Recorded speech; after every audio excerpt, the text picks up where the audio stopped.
Brother Hassam Munir, thank you so much for joining the podcast, man. Pleasure to have you. Oh, you're welcome. I've been seeing a lot of great things from the Ghazali podcast, and alhamdulillah, I got the opportunity to come on. I'm grateful to you and everyone else involved for bringing me on for a good conversation. I think it's a good topic we're about to talk about. Inshallah, inshallah. For anyone who doesn't know, Brother Hassam Munir is currently pursuing a master's in Mediterranean Middle East history. And he is the founder of iHistory, a public history project, and was recognized as an emerging historian at the 2017 Heritage Toronto Awards. Brother Hassam Munir, it's a pleasure. Pleasure's mine. Alhamdulillah. Today we're going to be discussing a fascinating figure, one that we all love and have learned about as a legend, as a tale for some in different capacities, and that is Salahuddin Al-Ayyubi. Yeah. And one of the things you and I were discussing that's incredible about him is how did he even start like that? Or how did he become the person he became? Was he always like this? Or how was he in his youth? Salahuddin Ayyubi is born into a Kurdish military family, right, in the mid 1100s in the city of Tikrit, which is now in Iraq. And he's of Kurdish background.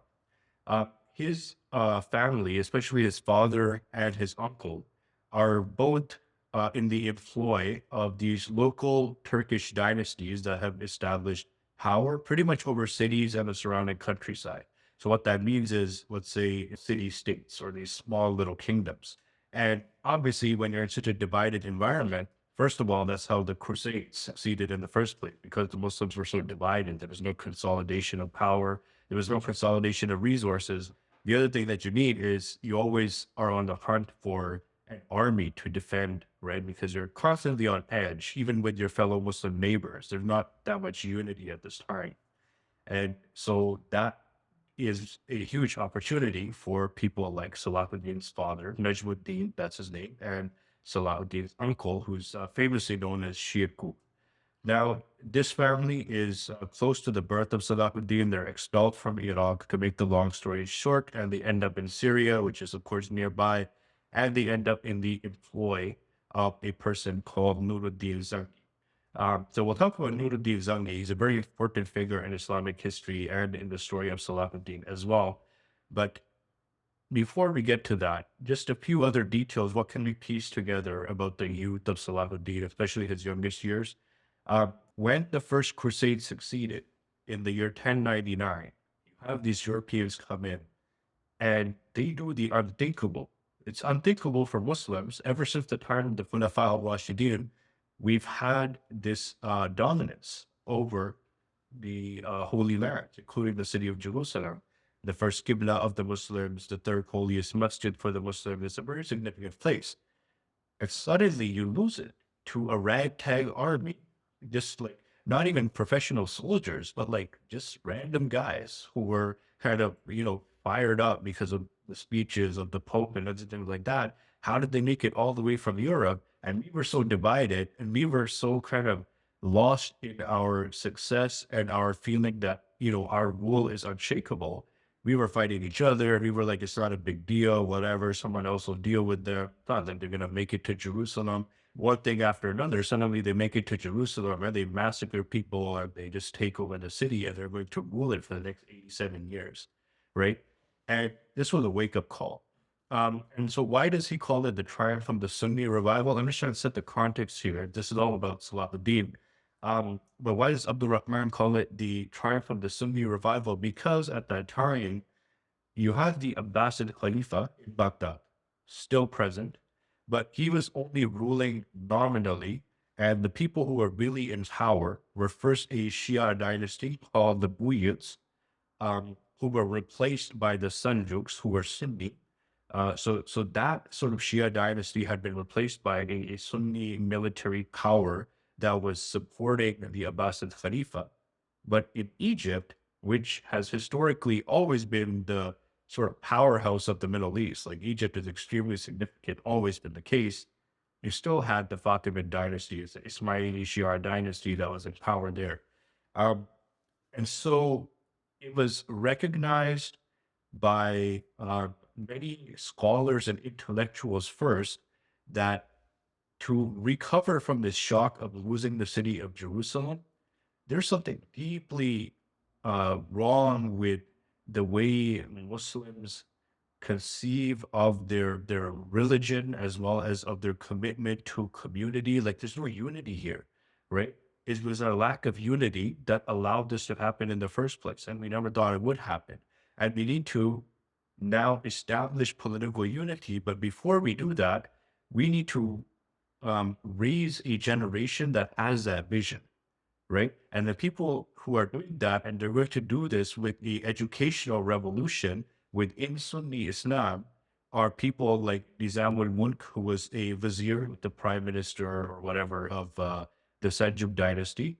And he sets up what are known as the Nizamiya, like the Madaris, the madrasa system. He establishes that. And one of the first people he employs as the principal of his madrasa in Baghdad is Imam Abu Hamid al-Ghazali, right? So Imam al-Ghazali, the famous, right? So what they do is they create a standardized curriculum of Sunni teaching, and also a conceptualization that we take for granted today, that, you know, all these madahib and stuff, like we need to like stop fighting among ourselves. And it's very ambitious and visionary if you think about it, right? They're not saying, yo, let's all pick up our swords. And, you know, sometimes in the Muslim community, we do see like the brush for a solution, like immediately we need to resolve this and that. But just the vision of saying, okay, this, we are like very deeply in trouble, and you know, this is maybe going to take a generation or 2 generations or more, but we know, we have it very clear where we have to start. It has to start with the education, because that's how you get ideas into the drinking water, as the expression goes. And then everyone's going to drink from it. People will benefit at different levels, but everyone will benefit from it, right? And that's how you raise a generation with certain ideas and certain conceptualizations. So anyways, all this is going on. And one of the people who's very on board with this project is Nuruddin Zaghi, who is established in the city of Damascus, which is extremely crucial historically, before Islam, during Islamic history, even today.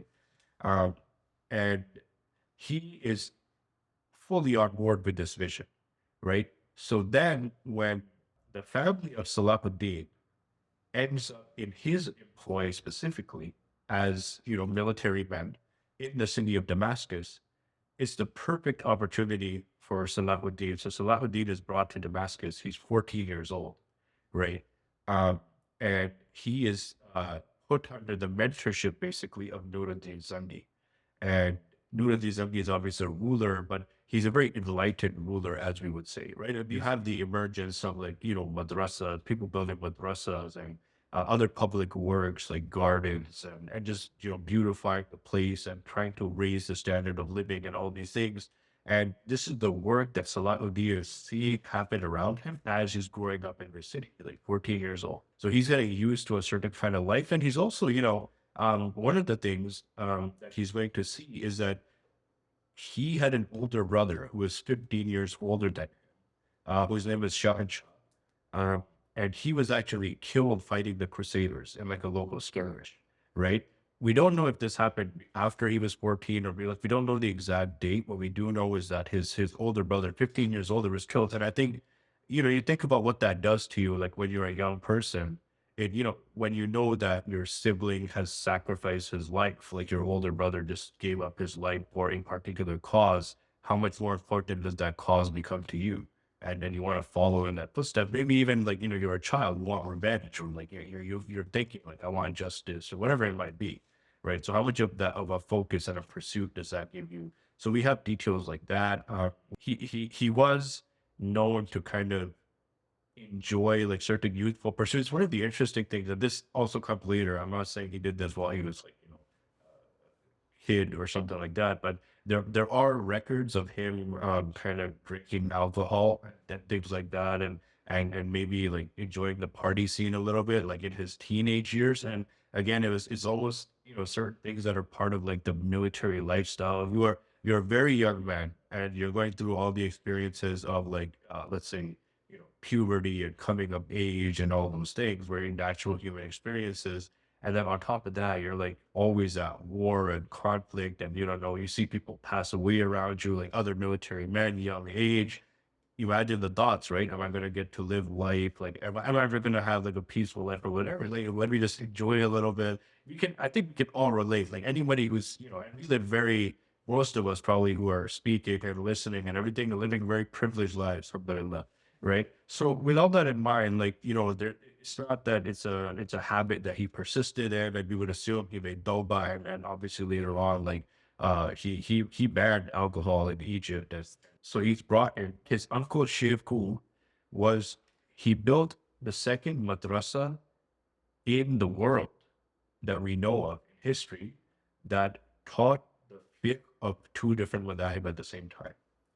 Right? So again, like we said, before there was a division. Now there's a reconceptualization that's happening over 2 or 3 generations about, hey, like, you don't need a separate, like, Shafi'i and Hanafi madrasa. We could actually teach both at the same, because essentially they're the same teachings, right? So what's that communicating to the, to the young Salahuddin? Emphasis on unity. Things are being achieved now. Damascus, which was stagnant for a long time, is suddenly becoming a more and more powerful city. And what seems to be the cause? All of this investment that the rulers are doing for the betterment of the life of their own people, not just on protecting their own kingdom or their own throne or anything like that. So Nuruddin Zangi is now his mentor. Maybe not. Salahuddin really seems to have understood the importance of unity, and really anybody did at the time. The Knights Hospitallers, like these kind of, I don't even know how to describe them, with these groups that are associated with the Crusades, or like now they're associated with, like, I don't know, fraternities or odd things like that. But anyways, like one of these like secret groups of knights with like an order and all that thing. One of them, like one of their leaders, is on the record saying that he said that if Damascus and Cairo were under the same ruler, he said not even that the Crusaders would completely lose control over Jerusalem or anything like that. He said Christians would be wiped out from the entire region. He's like, the only thing that's keeping us alive, what they refer to as the kingdom of Jerusalem, the Crusader kingdom, like the only reason we exist is because there's 2 different Muslim rulers in these 2 different cities. We have two cities ruled by the same individual, but we're finished. And literally, that's exactly what happened. Like it's like he knew, and everybody knew that this is what is needed, right? But what's the problem? You got all these real tiny dynasties in Syria, and in Egypt, you got the Fatimid, the Shia dynasty, and like nobody's getting along. Right. And this was how many years after the Prophet? This is approximately 450, 500-ish years after the Prophet sallallahu alaihi wasallam. The thing to keep in mind about him, apart from his investment in education and all those things, the fact that he was an enlightened ruler, he was he was probably the first of these local Muslim rulers to really put in like an effort that we need to get rid of the Crusaders. Because what happened was that, obviously there was a shock that, like, Muslims are used to fighting each other at this point in that region, but you've never had like some Christian ragtag army, like we said, right? So this is something very unique. And that Mimba, right? Actually, we'll come back to it later. An incredible story of the Mimba. But Salahuddin is basically seeing that, right? Because you're giving me too many teasers here. So just walk me through the story right quick, because I think the minbar is a crucial part. So he built this minbar and had the vision to one day put it in Jerusalem, and I think he had another minbar as well built. So I'm aware of one. Okay. And it's one. So here's the story of the minbar, that if we just focus on that for a moment. He has the minbar built. He's gonna pass away before most of the Aqsa is liberated, before before it's even close. So it's a guy with the vision, and he passed on that vision to Salahuddin. He himself doesn't get to see the realization of it. But Salahuddin remembers that Salahuddin is going to go on this whole roller coaster journey in his life before he gets to the liberation of Jerusalem. But didn't he always rave as he was mentoring Salahuddin about Jerusalem and wanting to free it? He did. He had an obsession with the idea. Absolutely. Right. And so that's what, to a young person, that's what conveying the importance. Like, his obsession wasn't that, like, what's the Muslim guy in Aleppo doing, and what's going on in Iraq, and is my power? Like, he wasn't insecure. Like, Nuruddin was not an insecure person. And that lack of insecurity is going to pass on to Salahuddin, where he really didn't care, right? So Salahuddin, on the day that he liberates Jerusalem, or Jerusalem is liberated, And he has that minbar brought from Damascus, where he still remembers it, right? And this is like 20 plus years. Like somebody, you imagine you like, you saw someone's vision like 20 plus years ago, and and not only like, and people know it's the minbar of Nuruddin. Like that would be the moment where Salahuddin would be like, I'm gonna have my own minbar built and that installed because I'm the one who liberated Jerusalem. So why should it be like Nuruddin? You can come up with excuses if you were like a selfish or egotistical person, right? But he's like, no, Nuruddin's minbar should be brought, installed in Masjid al-Aqsa. The first Jumu'ah within Masjid al-Aqsa, right, in 87 years. Imagine 87 years, there's no Jumu'ah in the third holiest site, the third holiest masjid in Islam. And the first Jumu'ah is happening, and it's happening on the minbar of Nuruddin Zangi that he had built 20 years earlier, and he's already long gone to his grave, right? Imagine like the concept of the Bajariya, and then the Barakah, like how long is it going to last? It's going to last until the 1960s. That minbar was used, right, until the 1960s. We're talking like 800 years that minbar was used. Yeah, can you try to pull up a photo of the minbar in the 1960s? Right? Yeah, so we have that. And then what? So the minbar is destroyed in a Zionist arson attack, right? So as a Zionist actually set fire to Masjid al-Aqsa, I forget exactly what year it was. There's a famous like incident, and the minbar is burned. And obviously, it's probably not in amazing shape after 800 years of use, anyways, right? So it was burnt and everything, and then so it was replaced by another one. And in recent years, in just the past few years, the Jordanian government actually had a replica or as close, they had pictures and stuff because 1960s, there was like photos. And so they had it reconstructed, like a replica of it. And now that's the one that's been reinstalled in Masjid al-Aqsa. So even though it's not the original, it's still a replica of the one Nuruddin Zangi had built, right? The one that, if you go to Masjid al-Aqsa now, if you see the minbar, you're looking at the design that he approved of, that he had built like 800 plus years ago. So he's still with Nuruddin. Nuruddin actually did, and tested, put him to the test. You want reliable military men. So Nuruddin puts him as the head of police in Damascus, right? And also actually before that, he had he had a role which basically involved carrying messages. So he was a messenger between the city of Damascus and the city of Aleppo. And it's again, putting young sort of, guy to the test is that's a dangerous journey because you're literally living in a war zone. The cities are fortified. There's walls and there's armies and everything. But once you get out, it's just you, like a guy on a horse, and there's other armies and there's enemies and all kinds of things could happen. You have to carry these messages back and forth, and also you break down the sense of entitlement a little bit. That is a, let's say, a entry level position. That's a low starting point, right? Like, oh yeah, this guy's a messenger. We just use it to like send mail and stuff like that. Even though his dad and his uncle are like the generals, but you're putting him to the test, and it does seem like kind of testing people's ability to stay humble, right, was a huge part of the process, at least in Nuruddin, the culture that he had built. Because even for success on the battlefield, if you think of it purely as soldiers, you're going to need like leaders on the battlefield who are humble enough to make the right decision. They're not going to let their ego get involved. It cost you like a lot just because their pride didn't let them do something that needed to be done. So Salahuddin put through these exercises. And then he becomes like the chief of police in Damascus for a little bit. There's like funny poetry, and like, it's funny to us, but there's poetry about his name was actually Yusuf. So it's the actual name was Yusuf, and there's poetry basically saying that there was the Yusuf who cut the women's hands, and there's the Yusuf who cuts the man's hands, right? Right? It's a lot more eloquent in the original Arabic, but I don't have it memorized. But basically, one of the things that was apparent was his ability to connect to people. He wasn't a leader who was like removed from the people, and this is going to just increasingly become more and more apparent.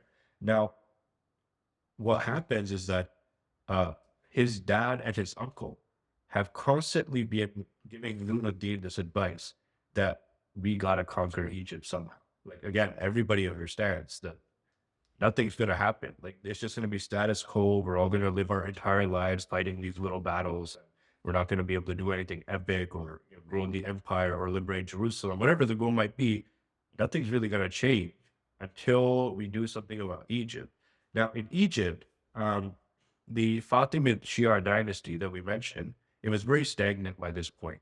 You know, they had, so they're the actual founders of an Azma, which is a famous institution. It was initially, ironically enough, a Shia Dawa institution. That's what it was established as, right? And the other interesting thing to keep in mind is that the Shia dynasty was in power, but over 80% of the population, even they've been powered for hundreds of years, but it was a cosmopolitan society, and over 80% of the population was still just Sunni, right? And just that they weren't in power. And sometimes they even were in power. Like it was a Shia dynasty, they would have like Sunni prime ministers. Again, the identities didn't matter all that much. It was all, again, same thing with the mixed armies, right? You got all kinds of movement happening. You got people doing all kinds of things. It wasn't so much about identity. But what incidentally happened was that some of the high-ranking officials of the Fatimid dynasty itself, because they had their own internal battles, and politics, and all kinds of messy situations, they came to the strongest emerging power in the region for military support, and that was Nuruddin Zaki. So now they show up at his court, and they are in a really unstable situation, right? There's a statistic about how in just a few years, in the final years of the dynasty, they had like a crazy number of prime ministers, and only three of them were not assassinated, right? So you get into the position, you're jockeying for it, and you get assassinated. It's a very, very unstable situation with it. And so each of those people who are in the power play are looking for supporters from outside. That's how Salahuddin ends up in Egypt to fight on behalf of one particular Fatimid wazir. Uh, and that fighting kind of continues on for about, a 4 year stint, right? And so Salahuddin, in those 4 years, obviously they're fighting battles all across the route. You know, there's a certain route that you follow historically. That's the only route that's doable because you want to avoid like being stuck somewhere in the middle of the Sinai Desert or something like that. Then you're done, right? So there's that, but they're traveling and they're fighting these battles and some of the skirmishes, etc. And Salahuddin is really proving himself. And so Salahuddin eventually is given control of the city of Alexandria. Now, Alexandria, a famous city in Egypt, on the Mediterranean coast, but it wasn't under Fatimid rule anymore. So you have now a stronghold of the Syrians. Let's just call it that, like that group. So Salahuddin and all these guys, for now, they refer to them as the Syrians, just to keep it simple. Now, the Syrians are in control of Alexandria, which is a crucial port, right? And just a strategic location from a military perspective. And his uncle, Shirkuh, returns to Damascus and leaves Salahuddin in charge.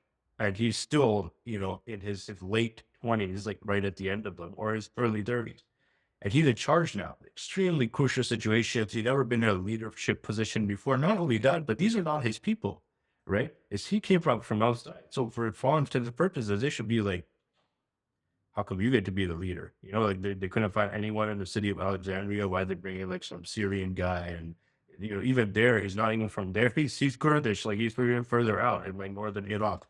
Salahuddin, only in a few months, he's going to be the ruler of Alexandria, and Alexandria is going to be besieged by both the Fatimids by land and the Crusaders by sea, because both the Fatimids and the Crusaders don't want any Syrian stronghold in Egypt. That's a huge threat for them.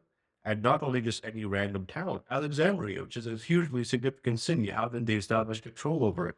So now Salahuddin is in the situation where within the city, like you can imagine, you don't know who you can trust, right? You are an outsider and you don't have a whole lot of leadership experience on managing the actual entire community. You're like 30 years old and you're being attacked by land by one army and by sea by the other army. And your city is basically running out of food, right? And now the amazing thing is, why did that siege last so long in the first place? Is because somehow Salahuddin won over the hearts of the people who he just arrived. And through the leadership qualities that would become apparent later on, he was a master at winning people's hearts, not at winning battles. There was a lot of guys who were probably stronger than him, who had maybe more military strategy kind of acumen than him, right? And we have like records of other people who achieved like a lot of things militarily, but what they didn't know is how to unite the people. But Salahuddin comes in Alexandria in just a few months. He has the whole city, or at least like a critical mass within the city in his support to the point that people are willing to die because they know that they're going to starve to death, that the siege is lifted soon. And it's not just like some guys, but like families. Imagine your wife and your kids, and you're looking at that thing, you're like, there's no reports of any traitors. Nobody snuck out and said, let me show you a secret. Well, this is how history works, right? It's always like that one guy on the inside who sneaks out to the other armies and I'll show you like the secret tunnel. You can come up to the city, like the Trojan Wars kind of thing, and conquer it and everything like that. Nothing like that happened. Eventually, Salahuddin is going to have to basically give up the city of Alexandria because it became indefensible, right? So for several months, they withstood the siege by both land and by sea. They're running out of food. And so they finally decide that, we don't want the whole population to starve to death, obviously. So we're going to give up. We're going to come out and agree to a truce. And even in that, Salahuddin, and the interesting thing is he comes out on his own terms. Like he's the one who makes the decision, okay, now we're going to abandon the fight. And even then he doesn't face any opposition from within, right? From within. So everybody's on board with that as well. And so he comes out and it's agreed that the Fatimids will reestablish control over Alexandria and the Syrians will leave Alexandria and go back to Egypt. Oh, sorry, not to Egypt, to Syria, where they had originally come from. And very, very interesting that the person who is negotiating the treaty is the ruler of the kingdom of Jerusalem, is a crusader. His name is Amalric. And he is the first person, even before Salahuddin is honored by any of the Muslims or anybody else, he's the one honoring Salahuddin. He said, this person has some unique qualities. So he was there because he negotiated the treaty outside of Alexandria, and he invites Salahuddin to his tent. And there's a story that developed later on, so people take the actual story and push it further, right? So he's honored in all kinds of ways. Like this person has some kind of unique qualities, right?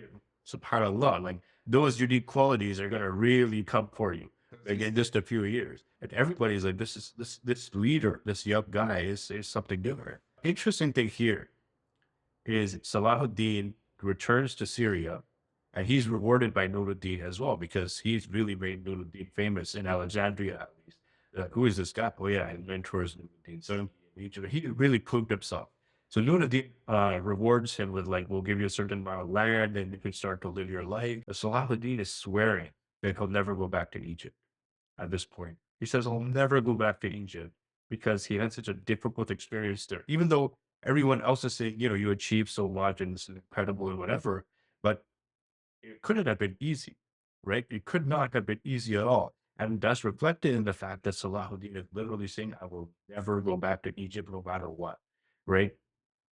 Well, what's going to happen? The Fatimids continue to have their issues, right? Now they're having issues with the Crusaders, and who they turn to for defense. Again, they show up to 1770. They're like, we need some help. Now the Crusaders are coming after us. The shebang continues. And Nuruddin now looks at his most proven officer in Egypt, which is Salahuddin, the young guy. So he says, you have to go. And Salahuddin said, I'm not going, literally, that I'm not going. And nobody can convince him to go until his dad finally intervenes, Salahuddin's father, and he says, Nuruddin is your mentor. Like he gave you everything that you have right now. Just keep that in mind. So like, for that and for another like number of reasons, you gotta go. And they all have this dream of conquering Egypt. And one of the reasons for that, by the way, is whoever controlled Egypt controlled Mecca and Medina. It's historically been the case, right? That was the main route for all the pilgrims and everything who were going to Mecca and Medina, not to mention the Red Sea trade route and all those things. So Egypt was so significant for so many reasons, like in Islamic history. So everyone wanted to kind of be involved in Egypt in some way. So there's all that. But coming back, Salahuddin is convinced to go to Egypt. Now, this is his famous move to Egypt that all the stories and everything are revolved around. He goes into Egypt. There's a few small battles. The Fatimids are there, even though they're the ones who called him, they're divided among themselves. So you have one Fatimid army that he's coming with, and you have another little Fatimid army that's fighting against the army that he like. This is very difficult to explain, to be honest. But long story short, he ends up in Cairo. and his uncle is with him at this time. Shirkuh has come as well.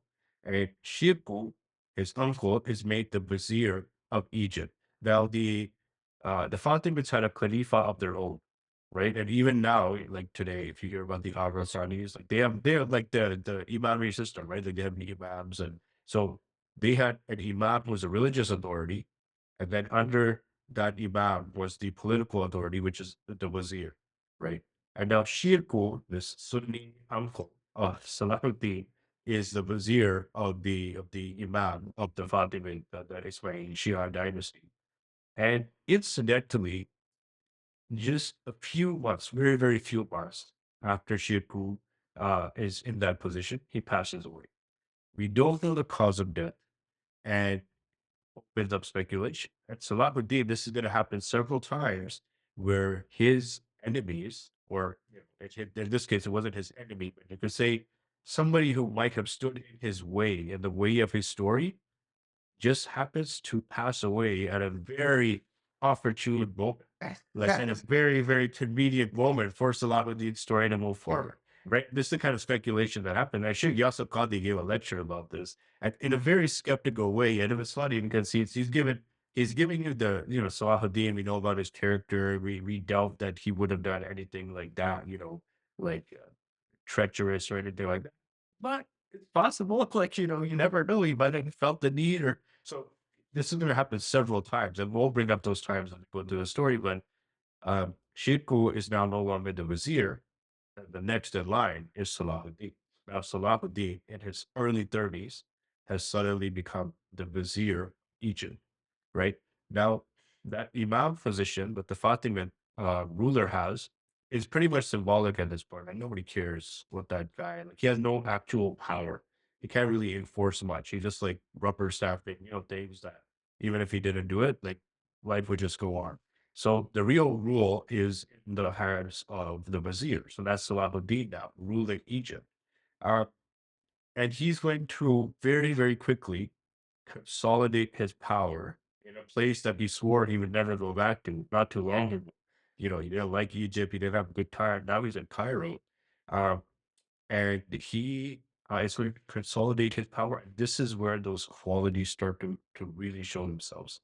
He is so deliberate and he is so patient. He is an extremely patient person, right? So he is doing every step very, very methodically, like right. And because leadership is often seen in that time as your display of military strength and who you can subdue. And as soon as you come to power, you get rid of all your enemies, right? Even if they're like perceived enemies, they could be your own brothers, could be your Islamic history. You got sons throwing their dads in jail and all kinds of things happening just for the sake of let me solidify my position of power. Salahuddin is not doing anything right. He's just very deliberately, very slowly solidifying his power and bringing the spirit of a Sunni revival into Egypt. Because all the institutions are Shia, although the culture is heavily, like even among the Sunnis, there's heavy Shia influence because they've been under Shia rule for so long. Um, his supporter in this is going to be a person named Qadi al-Fadl. And it's very, very important. His name is Muhyiddin something something. He's famously known as Qadi al-Fadl. Um, and for the next 22 years, basically until the end of Salahuddin's life, Qadi al-Fadl is going to be his right-hand man. And he is exactly that type of person that Nizam al-Mulk and Imam Ghazali had dreamed about generations earlier. He's both a Qadi and he's very experienced in politics. He knows how to run the economy. He knows the society. He is the perfect jurist bureaucrat. And this is the thing, like these are the figures around Salahuddin that are going to be crucial in his story. And in fact, Salahuddin later said that um, Salahuddin's victories didn't come through the sword of Salahuddin, they came through the pen of Qadi al-Fadl. And at crucial moments in his story, you'll see Qadi al-Fadl intervening, and obviously Salahuddin having that humility and creating that culture where people feel uh, open to advise him, to correct him, give him course correction and guide him give him perspective that he might not have. And just a very, very quick note, I think it's fascinating. Qadi al-Fadil is a Palestinian. The other thing about him, by the way, people used to call him the hunchback. So there's indication that he might have had like a physical disability. Basically, people didn't think much of him, right? So they would like satirize him in poetry and all these kind of things, but people leave their mark in history, right? If they're meant to, or if they're focused on that. So that partnership develops, and Salahuddin really starts to develop personal relations now with the ulama, with the scholars, right? So he remember, as soon as he gets the position of being the wazir, he is in a position to abolish the Fatimid dynasty, right? But he doesn't do it right away. He slowly works up, and you wanna make your mark immediately, and you wanna show like the people of Egypt at this moment that there's a new sheriff in town, like having charge, and this is the thing. What we're comparing Salahuddin to most other rulers in Islamic history, because we've seen, like, you read anything in Islamic history, you're like, I've seen this movie before, right? Like this plays out. It's just a cycle of again and again. So he's standing out among all these other rulers that we know from Islamic history, from his time, from the same culture, in the sense that he's challenged by a military rebellion, by especially the Sudanese regiment in the Egyptian army very early on in his rule. They were incited because he has opponents. They're not out in the open, but they're inciting the soldiers to rise up in rebellion. He's successfully able to put down a rebellion. And then there's a crusader attack. He's successfully able to repel the crusader attack, right? And then there's like a political plot against him to basically get like certain people in key political positions to, you know, only unite against him and bring him down. And he's able to navigate that as well. Like, and really his skill, Salahuddin's one skill, in my opinion, diplomacy. Just and you think of him as a great soldier and a great warrior, but his skill was diplomacy, his ability to speak to people, his communication skills. If you ask me, from a perspective of human effort, are what liberated Jews, right? Just his communication skills. And for that, we need to be patient, right? So you have to develop relationships that will open up doors of communication for you. And we'll see that again and again. So for example, um, he consulted, let's say something you would take for granted or think it obvious. He consulted for months and months with the Sunni ulama about whether he should abolish, whether it would be halal for him to abolish the Shia Fatimid dynasty, right? Now, we don't have the records of the conversation, but we can imagine, like, some of the ulama, at least looking at him, be like, is this not obvious? Like, well, why is this even a question? What are we waiting for? Why is this taking months? Or let's say, like, it's literally taking months. So he's taking his sweet time just to decide and clarify in his own mind, is it halal for me to abolish this Shia dynasty that's done so much, damage to the people of Egypt and all of these things? And when he finally comes to a conclusion, he walks right in and he abolishes it, right? So he converts Al-Azhar. That's an ongoing legacy of Salahuddin, by the way, converting Al-Azhar to a Sunni madrasa, which it continues to be even to this day, unbroken since that time that he did that. Um, and really just instituting the same kind of religious revolution that he had seen while growing up in Damascus. So madrasas are being built, and scholars are being mobilized and being brought into communities where they need to be brought in, and given positions of power, right? So he's organizing his government now. He's forming his cabinet, you could say, like in our terms of ministries, and who's going to be in charge of what and all these things. Who's going to be the second in command?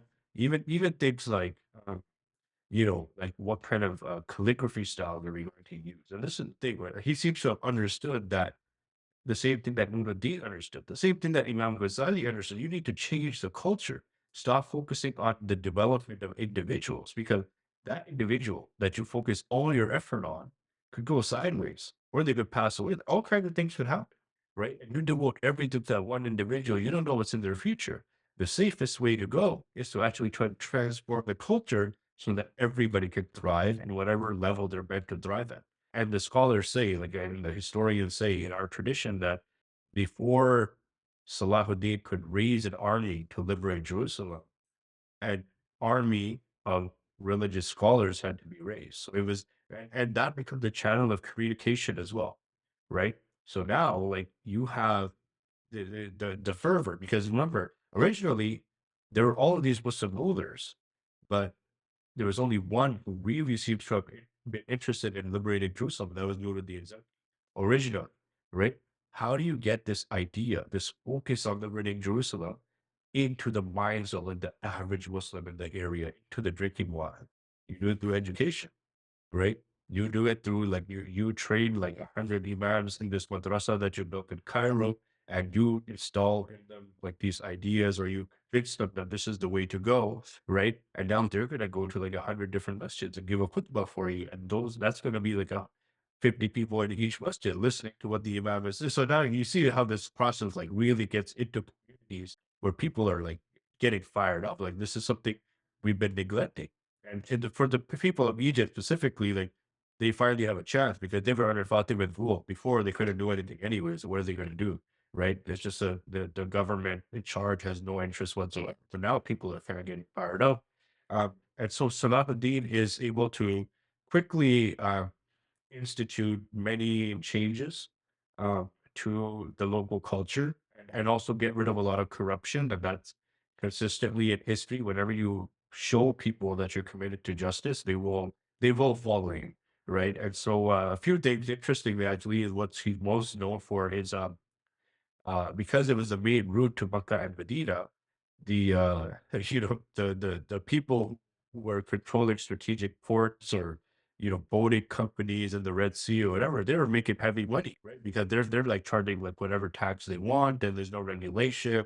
There's a breakdown in the later years of the Fatimids. So he abolished like all the taxes and then tried to make it as easy as possible for pilgrims to be able to reach Mecca and Medina and do their Umrah or their Hajj and things like that. Once he's consolidated his role in Egypt, um, a major roadblock for Salahuddin is going to be tensions that develop between him and his mentor, right, Nuruddin Zaki. So I've said, this is where relationships can be interesting when it's more of like you don't have a contract or anything, you don't have any kind of agreement, but you have a good faith relationship. Like I did this isn't for you. Like it's time to like kind of return the favor a little bit. So now Salahuddin's in a much more stronger position than Nuruddin once he's consolidated power in Egypt. But Nuruddin is just like he's just ruling a tiny empire around Damascus. Salahuddin has Egypt. So Nuruddin is expecting some of the money, like some of the taxes collected from Egypt, to come through to Damascus so he can pay his own army and develop some of the things that he's working on. And Salahuddin is what? And what's going to be a constant problem in the life of Salahuddin? He's too slow, right? He's too patient. He's thinking, and I don't know, maybe we call him an overthinker or something like that. Really, really methodical. Like, the data is saying, like, I need the money, like, send it over. Like, technically, this is the Zirkid Empire. Like, Salahuddin is ruling on behalf of Nuruddin, right? So Nuruddin should be able to call the shots. And Salahuddin is like, kind of placating him, like, yeah, it's coming, I'm going to send it. Obviously, like, I'm not like selfish, or I'm not keeping it for myself or anything like that. Like, it's going to come to you, but I got to figure out like certain things before I do that. Like, I'm in a complicated situation here. Uh, and so these tensions start to develop to the point that it seemed like they were actually going to fight each other, right? So imagine, right, that after all of this effort that Nuruddin put into changing, becoming enlightened and changing the education system, and Salahuddin did the same thing in Egypt, all that enlightenment, but because of like some one issue, you're almost fighting each other again. So you would just become like any other rulers in the region. And the Crusaders, you're just in the mix now. You're just like other guys, right? So what happens after that? Nuruddin passes away, and now there's a power vacuum that's left because Nuruddin was a strong personality. He was a strong leader. And Salahuddin knows that. And he knows that like Nuruddin's children and the remaining members of his family, one of them's going to come into power. Like these guys just don't got it. Like we conquered Egypt on behalf of Nuruddin. And now Nuruddin himself is no longer in Syria. So Salahuddin says, I got to go back to Syria now. I consolidated my role in Egypt. I got to go back to Syria. establish my role there. And the people there already know me. It's technically supposed to be easier, right? You go there, the people know you, they saw you when you were like 14, 15 years old, running around, sending messages, and later on you were in the police. Maybe they don't like you for that reason, but they do know you, right? So he comes in and even into Syria, right? But he's not taking any chances. When he finally comes to Syria, and they obviously welcome him because he's one of them. He's ruling Egypt on their behalf. Immediately gets to work in the same thing that Nuruddin was doing before him, building public works. That masjid needs to be repaired. He improves the water supply system. Like he just shows up one day and gets to work on these things and gets his people, like his supporters or soldiers, like to work on fixing the water pipes at the Umayyan Masjid in Damascus. Like you can imagine. And to be honest, it's a huge public relations exercise. Like this is what he was very good at is again, like we said, diplomacy with his enemies and public relations with the people who he was ruling, right? He was very, very good at these things. He was inspiring people to follow him, convincing them to follow him, not forcing them to follow him. Another thing he does, by the way, interestingly, is he marries Nuruddin Zangi's widow, right? Whose name was Ismatuddin Sadun. So he marries her, and people assume that it might have been Allah's best, right? With such as a political arrangement, and obviously it did help him politically because he himself becomes part of the family of Nuruddin, right? In a way, he marries his widow after him, and he did later on express like a lot of love, like very openly for her. In fact, like she passed away while he was on one of his campaigns, and the people knew, his supporters and advisors knew that they were so close to each other that they did not tell him for months, Salahuddin, that his wife had passed away. But they found out, but they didn't tell him. And he kept writing her letters for months. And she had already passed away. He would send her like these letters and give her like updates, like what's going on. Whatever else might happen between a husband and wife in terms of communication. And it's really sad to imagine, like he's out in campaign somewhere. He doesn't even know that she passed away. One-way letter campaign going, and nothing coming back in return. And then later on, obviously, he found out. But yeah, she was in her 60s and he was in his late 30s when they got married. I don't know particularly her age, but I don't think she was in her 60s. I think she might have been closer to his own age. Really? Yeah, because, like this is the age difference thing might be more of a modern issue, but like Nuruddin, you would expect that he might have, first of all, more than one wife, right? And then beyond that, like Did Salahuddin have one wife? I believe Salahuddin had more than one wife. And by the way, like keep it real, like concubines and all these things, like Salahuddin, it's just part of the culture at the time. I heard that he married her because she was an active and powerful ruler after Nuruddin passed away. Yeah. And you said that might be the case, that may not be the case. But I find it so strange that he married his mentor's ex-wife. Yeah, well, welcome to Islamic history. All kinds of, and to be honest, like there's the whole remarriage situation, and there's precedent in the stories of the Sahaba as well. There's the Sahabiyat who are married to like 4 different like famous Sahaba, like one after another, getting martyred and marry someone else. And this Right.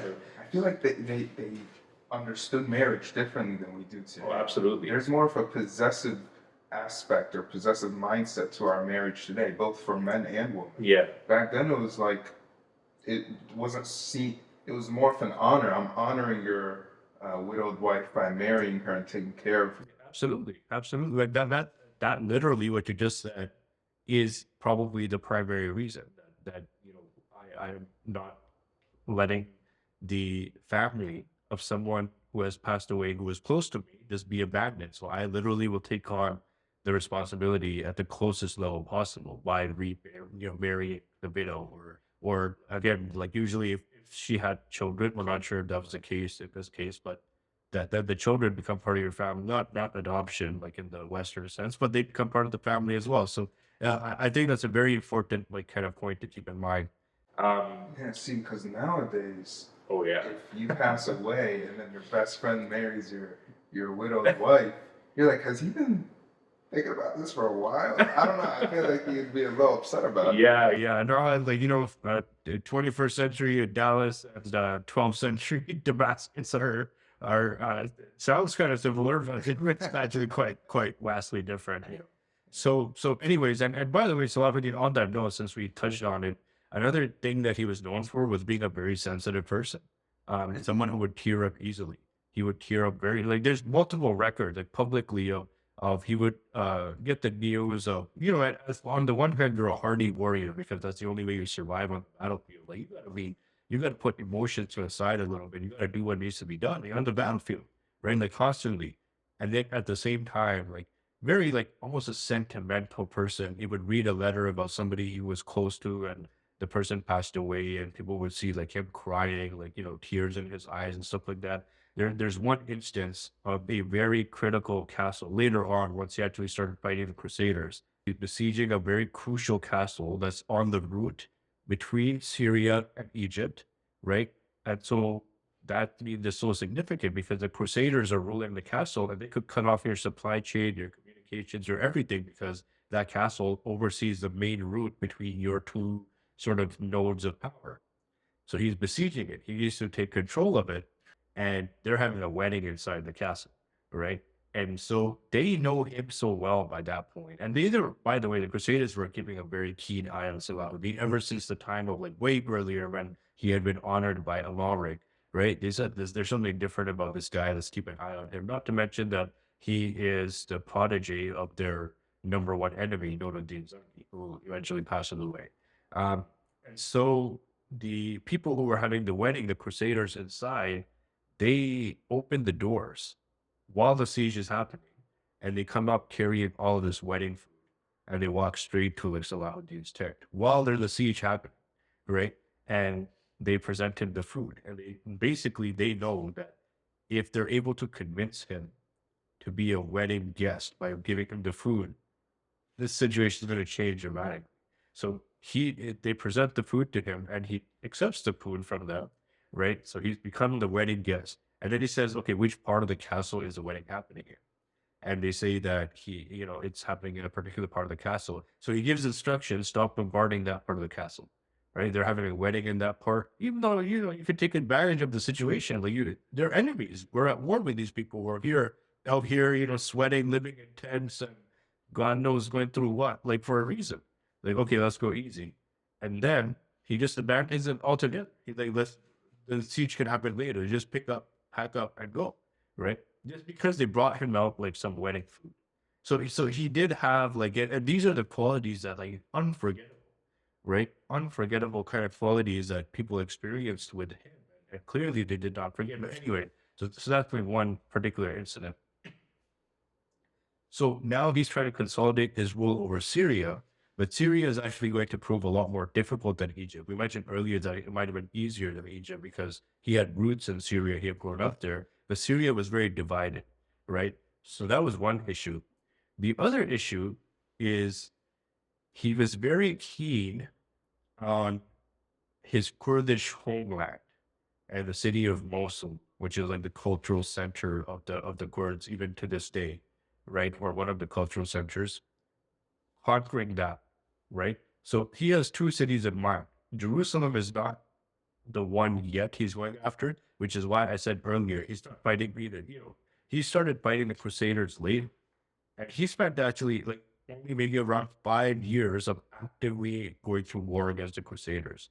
The rest of all this time was consolidating his power in Egypt, and then, like, 20 some years of pretty much fighting other Muslims in Syria and in northern Iraq and trying to consolidate his control in those regions. Now, this is going to cause problems between him and his advisors and everything, because same issue like before. What is taking you so long? Like, everybody knew that as long as Damascus and Cairo were on the same page, you could take Jerusalem. So they're like, why aren't you doing it? Because he actually did bring Damascus and Cairo on the same page. They're under one ruler. Even the Crusaders know that. They have all kinds of anxiety, what's going to happen. But he's so focused on Aleppo, and he's so focused on Mosul. He's put all this effort into, like, like, we're talking year after year of besieging them and trying to do diplomatic work. And he's running around. And there's going to be a couple of events. Again, we're talking years here. So this is, like, an interesting time in Salahuddin's life, a very, very interesting time between his sudden rise to power in Egypt and when he actually starts fighting the Crusaders. And that was, people were noticing, like, okay, this guy, he's a prodigy of Notre Dame. We clearly know that they had this vision. They've talked about it a lot. He surrounded himself with scholars who are constantly reminding him, like, and he surrounded himself with scholars that constantly took their advice as well. One of them was Imaduddin Isfahani, who would become a very close scholar to Salahuddin. And you have letters, like they would write him letters that say, like, what are the say things like, what are the pyramids of Egypt in comparison to the sacred holy precinct of Jerusalem? Constantly reminding him, like, hey, don't get too caught up in Egypt. It doesn't matter. We don't care about this pyramid stuff or anything. Like, Jerusalem is our third holiest site. So the scholars are pushing him, and he's created a culture in which they feel comfortable pushing him, which is very important, right? You have to create the culture in which the honest critics feel comfortable enough to give you the criticism you're going to need to be able to do the things that you want to do. But the one criticism that he's not taking from them is they keep saying, like, okay, Jerusalem, we're trying to guide him, like, hey, back to Jerusalem, let's figure out what we're going to do about that. And he's still focused on northern Syria and kind of also. Is it because in mind, his vision was, let's unite the Ummah first, let's unite the Muslims first? That's exactly what it was. He is focused on uniting as many Muslims as possible that he feels are, and Aleppo really makes sense. Like, people might understand if it was just Aleppo. It's very close by. It's a very strategic city. Like, he needs to bring it under his control. But Mosul is like all the way across the Euphrates River in northern Iraq, like all the way on the other side. Like, what are you doing? Like, now you seem less like a guy, like a Ghazi, like someone who's, has a vision of liberating Jerusalem. And you look more like just like some empire builder. Like, you're just building an empire for yourself and for your kids and what's going on here, right? So there's going to be a few events that are going to get Salahuddin to really recalibrate, right? Because people are having all kinds of doubts and, trust is something that's difficult to build, very easy to lose, right? Once people start seeing you just do the things that kings and emperors and stuff usually do, they're like, okay, like, where's the visionary young guy? Okay, he was young and he had all this vision, but now he's just like all the other guys. Like, it's very easy to see this go south, right? Situations do go south in this case, and this is a very interesting part of the Crusades that's oddly not often talked about, but the Crusaders and Salahuddin has signed a truce. They had signed a truce because Salahuddin needed his rear to be secure, right? So as he's fighting in the northern parts of Syria and in the northern parts of Iraq and most southern Aleppo and this region, he can't have the Crusaders come in from behind and attack Damascus and all these things. So he signed a truce with them that we will not attack each other and some other parts of the agreement. Now on the Crusader side as well, not everyone had the wisdom. They saw Salahuddin as a big threat, and not everyone had the wisdom to understand that this truce is what's keeping the Crusaders alive. Like, if you actually want to go to war with him, he already has enough power. He just maybe is not convinced yet himself, or he wants to make it even more of a sure case, but he already has enough power to come after you and take the kingdom away from you. So the truce is a blessing for you, but there's always people, right? On the Crusader side, then the guy named, like, Reginald, that they have like long titles and stuff that I don't care to memorize. Like, if there's a guy named Reginald that he doesn't like this truce idea at all. So he said, what I'm going to do, or what is perceived, I should say, that he was going to do is he went down to the Gulf of Aqaba, right? Which is like the northern tip of the Red Sea. And he had some ships built there, and he starts sailing into the Red Sea. And this is immediately sending off alarm bells because the route he's sailing south with the small Crusader army on these ships is the route to Mecca and Medina, right? So the alarm bells that are going off everywhere are, these guys are now going for Mecca and Medina. Now, incidentally, they did end up with, of course, in Mecca and Medina. We don't know, like, originally their mission might have been like trade, but it also might have been to actually, like, let's create a diversion, right? Things are getting kind of tense in Palestine. It's the third holiest site. Well, why don't we just take the war to like the first and the second holiest site? Let's spread it out, right? So they land very close to that Crusader army. They land very close to Medina, and now they're being chased by this other army from Egypt, who people are mobilizing resources like, yo, let's go get these guys. So now they're being chased inland. So they come onto the land and they start running towards Medina, literally, right? And the Muslims in their mind, like the imagination is like, oh my God, these guys are going to go there. They're going to dig up the grave of the Prophet Sallallahu Alaihi Wasallam. Like, who knows what kind of desecration they're going to do, and they're going to cause bloodshed and like the city of the Prophet Alaihi Wasallam. And now you got, if you can imagine, from the Red Sea, this Crusader army running towards Medina, and like a Muslim army from Egypt running after them, like this chase down is happening. And thankfully, they finally do catch up to them before the Crusaders reach Medina, right? And very quick executions. So that, some of them are sent to Mecca just to make it a very, very public thing. And some of them in Medina, like the message is sent very loud and clear that this is not something that we're not going to sit by and you guys can kind of just come in and go to like Mecca and Medina and do whatever you're going to do there. Like, so the people who attempted that, they're like, executed. But the question that's raised, because now imagine something like that, the whole ummah, like people were probably hearing about something like that in like India and like and Spain and everywhere. Like now this is like an international thing, Makkah and Medina, right? What's going on there? And all eyes, at least in the central region, in like the Levant, the Sham and Egypt, all eyes are on Salahuddin.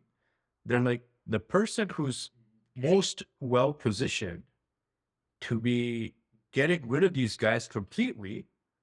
What is he doing? What was he doing in Iraq? These guys overtraded to Medina. What fight is he fighting in Iraq, in Mosul? And that's so important that, where is he? Right? And this really, like for Salahuddin, this is going to be the first turning point. The other turning point is he's going to fall severely ill. Turning point in terms of what? In terms of he's finally going to start the war with the Crusader. He's going to focus back on Jerusalem and give up his stake about Mosul, right? The second thing that's going to become a really crucial turning point for Salahuddin in this trajectory is going to be the fact that he falls really ill. We don't know the exact nature of the illness, but it seems like he had several like compounding illnesses in the last few years of his life, including all the years he spent fighting the Crusaders. He was very sick and he had boils on his body, and it does sound like very, very painful, like what he kind of had to live with in those years. But in the first instance, when he first becomes sick, it's very clear that he comes close to death, right? Very close to death, to the point that everybody who kind of loved him, his extended family, they were in different positions. Everyone started to gather. People started to have conversations about who was going to rule his territory after him. Like it seemed very clear cut. And the scholars like Imaduddin Istahani and Qadi al-Fadil, like they're there with him, right? And he's not passed away, obviously. And once he starts to recover a little bit, alhamdulillah, even we should say alhamdulillah today, that he started to recover, right? Once he starts to recover, they are very clear with him, especially the scholars. And they're saying the only reason Allah has extended your life is you have to do, like, look how close you came to death. And if you had passed away, who was going to finish the job? We've spent years and years waiting and trying to convince you and being patient, and you're trying to get Aleppo and you're trying to get Mosul. And, we might understand, we might not understand. And he failed on those fronts. He succeeded with Aleppo. Like eventually the people of Aleppo, circumstances changing with tribe, because this went on for years. Eventually one day they just threw over their doors and let it in. They're like, let it burn down. Right? It's like, reading the sources, it really does sound like that. Like one day they just threw open the doors and like, okay, let's do this. We're part of your fire. Like let's just go for it. Why did he have such a hard time with Mosul? Like, were they just that strong of an army? So Mosul, because he had come, sometimes with your own people is the most difficult situation. So that's the Kurdish sort of homeland and stuff like that, right? And they actually were the worst to Salahuddin. And in fact, he would be besieging them, and he would also be trying to go easy on them, like not besieging them hard, like I'm going to destroy you guys and starve you to death, because they're his own people and they're Muslims. And the whole idea is to unite people, not to become like the oppressor, right? So his whole vision is like, this is what I need to do to unite people. But that kind of put him in an awkward position where he couldn't go hard enough to actually put the pressure on them, really. but he also couldn't ease up because in his vision, like this is a crucial city for me to control. And there would have been obviously benefits for like if you get a significant city like Mosul also involved in the anti-Crusader effort, but there's benefits to it obviously if you're able to do it. Uh, but they were completely not having it with him, and in their case, actually, their famous saying is that they used to yell at him or say to him, like in communication, that you are a dog barking at its masters, right? Like basically saying, like, we own you, like you know, like you are like some minor, like little Kurdish family that went to Syria and got famous, but we are like, you know, the Kurdish lords and the nobility, and like you know, you're like a dog barking at its master, right?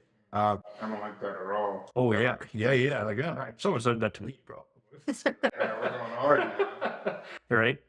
But he still maintained his composure. People would insult Salahuddin, and it's interesting. He would take personal insults, but he wouldn't take insults to the scholars around him. He would absolutely not tolerate insults to scholars around him. So once he starts to recover from the illness a little bit, that's when the gloves are off, right. The gloves come off, and now at this point, he has united everyone that he wanted to unite, except the people of Mosul, right? The Crusaders, one thing to keep in mind is that they were only able to keep control on the coastal cities.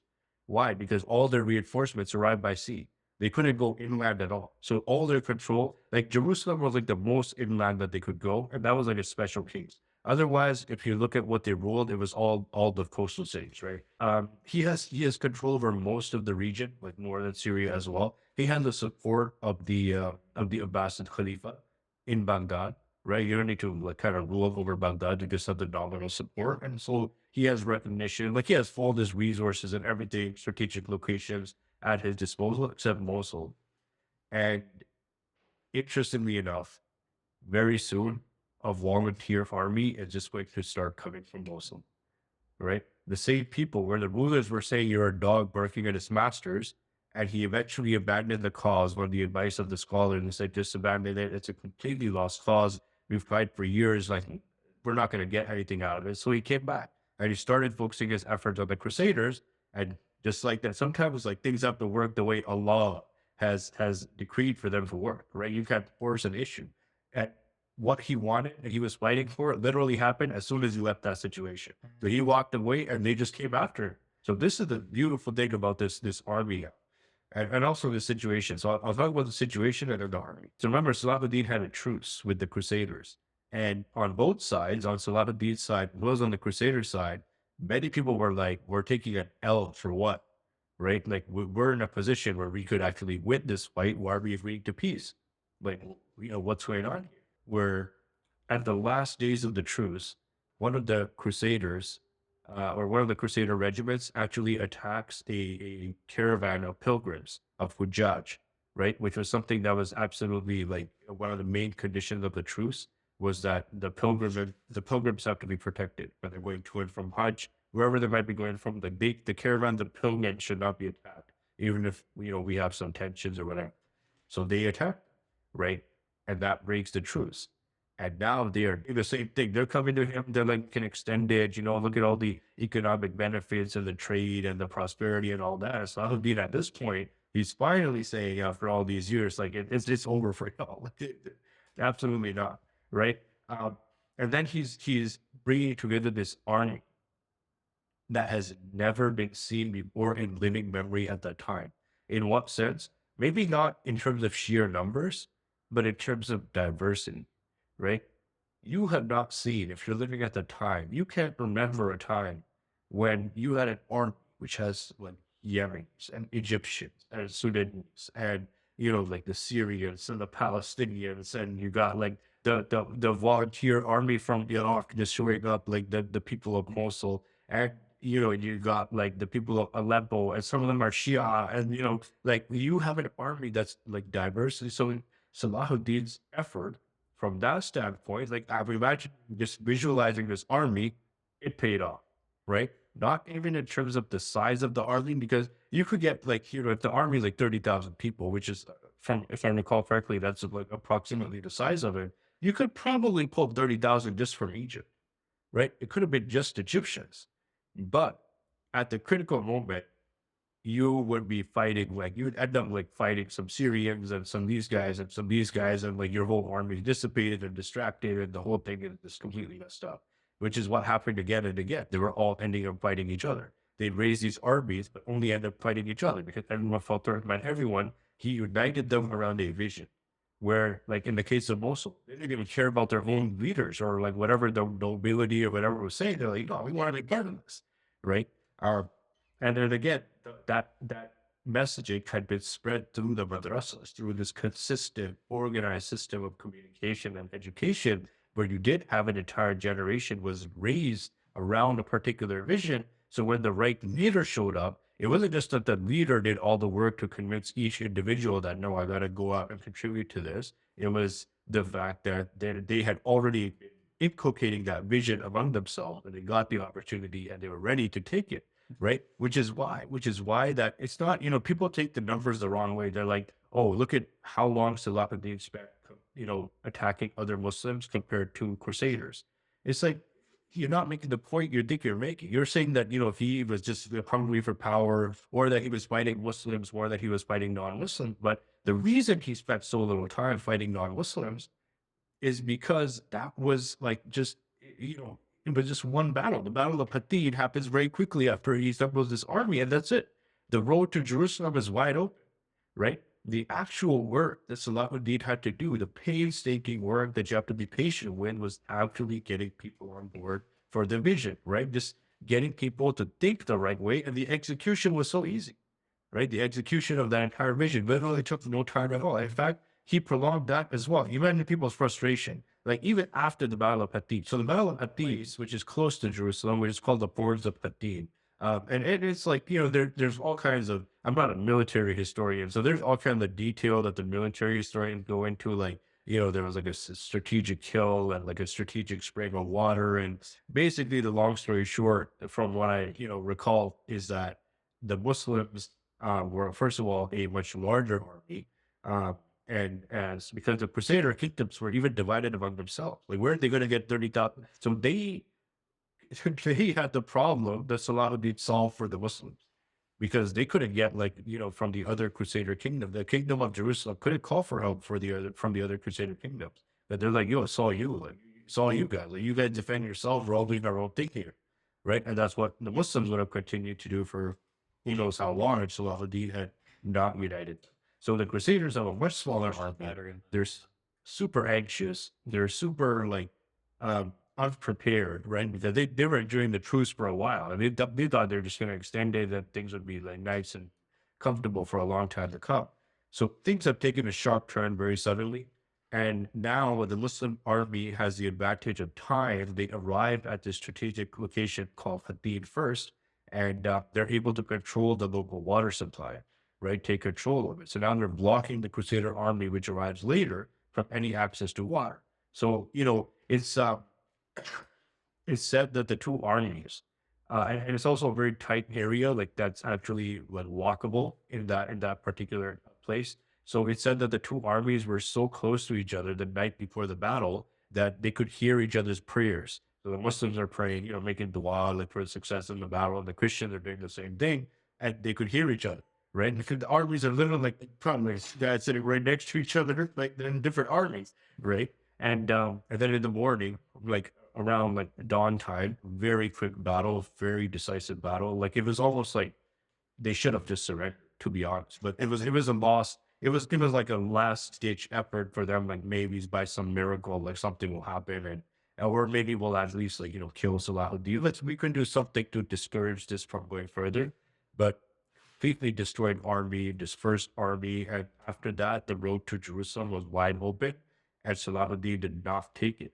Very interesting, right? Again, he's not gunning for the moment of triumph, and that's what frustrated so many people so often. Okay, let's go for it. Okay, let's go for it. He's like, no, I'm going to take my time. Okay, let's go for it. No, I'm taking my time, right? So in his mind, he says that we need to cut off access for the reinforcements. So we defeated this one army, but unless we get those coastal cities, remember we said that the Crusaders ruled most of the coast. Unless we get those coastal cities, they're just going to keep sending more ships, right? Full of like these, wherever they find these people in France or Germany or whatever it is that all these guys are coming from, they're just going to keep on coming. So he said, we have to, before we even focus on Jerusalem, which is pretty much ours now anyway, we just have to officially go and establish control. We have to go to the coastal cities. So he goes around Jerusalem and starts to, Hakka and some of these other very strategic coastal cities establish control over them. Actually, sorry, Akka is the one city that he skipped because he was facing so much pressure to get to Jerusalem.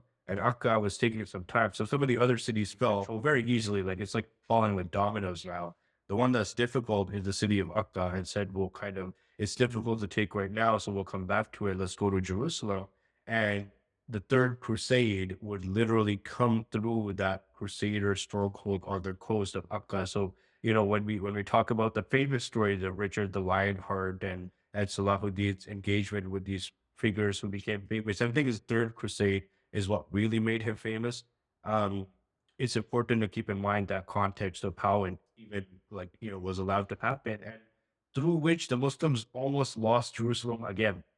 Through the Third Crusade, it was almost another successful crusade for the Crusader. Like they almost, after all this effort to regain it, they almost lost it again. So let's think of it this way. Let's say he hadn't gone for any of those coastal cities, right? The Third Crusade could have been much bigger, right? They would have had even more places to land and organize themselves and come in and do all of those things, in which case they might have lost Jerusalem again, right? So even, despite the fact that it was a minor error and the Third Crusade did happen, nevertheless, it was his vision and his brilliance and his diligence with which he was going about that entire effort, just like he did from day one when he came into power in Egypt. He wasn't rushing into anything, right? He was doing his diligence and being very patient about it. So we can actually even use this story to his credit, right? It's very, very kind of straightforward. But anyways, finally, the moment, right, you move towards Jerusalem, you can imagine, I love saying this again and again, because I'm imagining like I'm just like Salahuddin's sidekick or something, right? It's like I'm just going with him all these years, supporting him and doing whatever it takes, and personal sacrifices and the contributions and all that. Now you're right outside Jerusalem, and there's no one really inside defending the city. Like you can go in whenever you want. And Salahuddin says, let's wait, right? There's literally nothing stopping. What are you waiting for now?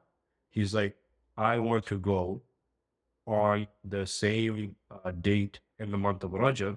I want to enter when the Prophet sallallahu alaihi wasallam Isra wal Mi'raj happened. So on the date that the Prophet sallallahu alaihi wasallam traveled from Mecca to Masjid al-Aqsa, that's the date I also want to enter and see Masjid al-Aqsa. And by the way, for the first time, Salahuddin has never seen the Dome of the Rock. And all this effort, imagine not even having seen the place, like you have no visual of it. You've only like dreamt about it, or you only heard about it from your elders and stuff like that, right? And most of his army hasn't either. All these Muslims that are fighting to liberate Jerusalem, they never even seen a picture of it. They don't know what it looks like. So they finally enter when that date arrives. It was just like, a few days away. And they go straight to work, the army, to Masjid al-Aqsa to clean it up, because the Crusaders had obviously used that space, not allowing it to be used as a masjid, but they were using it for storage and horse stables, and they could put up like crosses and all kinds of like, they're kind of, they tried to like Christianify it, if that's a word, right? Christianize it maybe. But, they had to take down very quickly and clean up the place very quickly. And the reason for that was because the day of Jumu'ah was coming up very quickly. So they're like, okay, this is an opportunity. Like, we want this masjid to be functional again in time for Jumu'ah. We got to clean it up. So they're like burning incense inside and washing the walls with like, rose water and just taking out all the crucifixes and everything else that the Crusaders had put up. And as we mentioned, the Mimbar of Nuruddin is quickly transported from Damascus to Jerusalem, and it's installed there.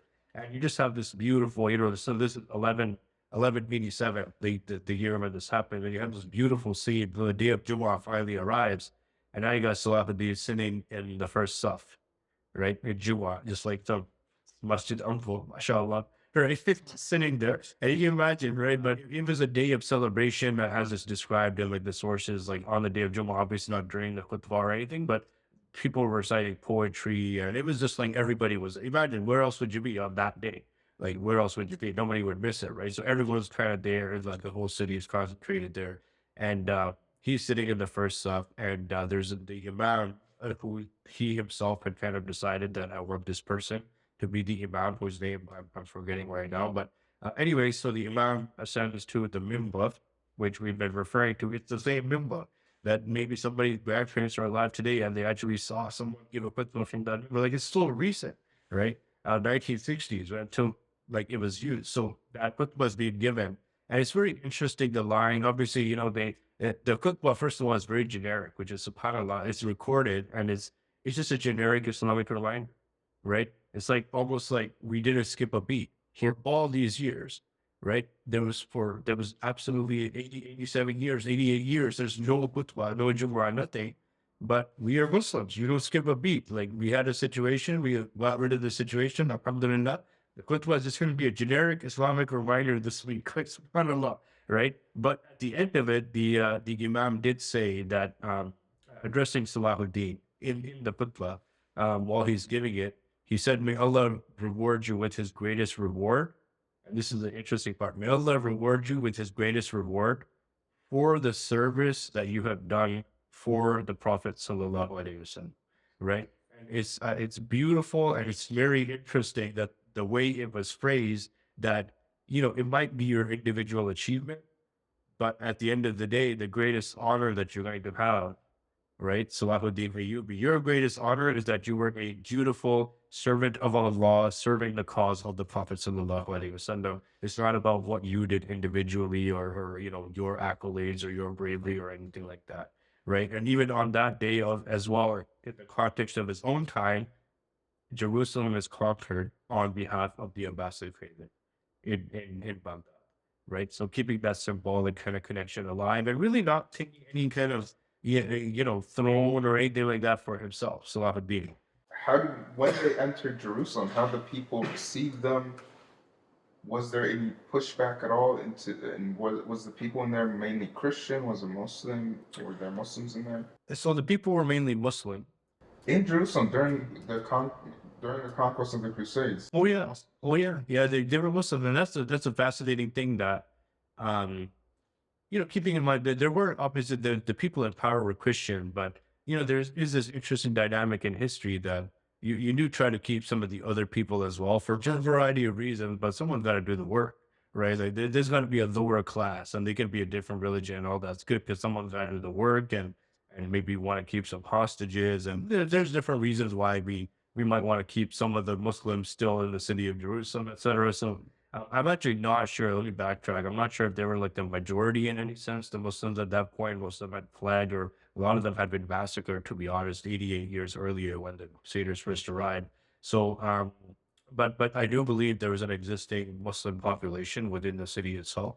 But obviously there's a Christian population who, as you're alluding to, it might be a little bit anxious about what's going on right now. Like, now these are people 88 years. So some of them, like, their great grandfather was the one in the first crusade. And now for them, it's just like home. And this is just where we've always lived, and we're crusaders in that sense. Like, not like I came from Europe and like conquered somewhere else's home, right? Similar dynamics that we see in other places in history, even in our own times. But with Salahuddin, actually, one of the first things that he was asked to do by the local Muslims was, let's destroy the Church of the Holy Sepulchre, which is the holiest site for Christians in the world, right? And he listened to their proposal, and their reasoning was that as long as their holiest site is here, they're going to keep trying to come here, and they're going to keep trying to regain control of this place. So who knows how many crusades they're going to send, because it's their holiest site, right? And he listened to the proposal, but it's very, very fascinating, right? Very simple answer. He said that would not be permissible in Islamic law.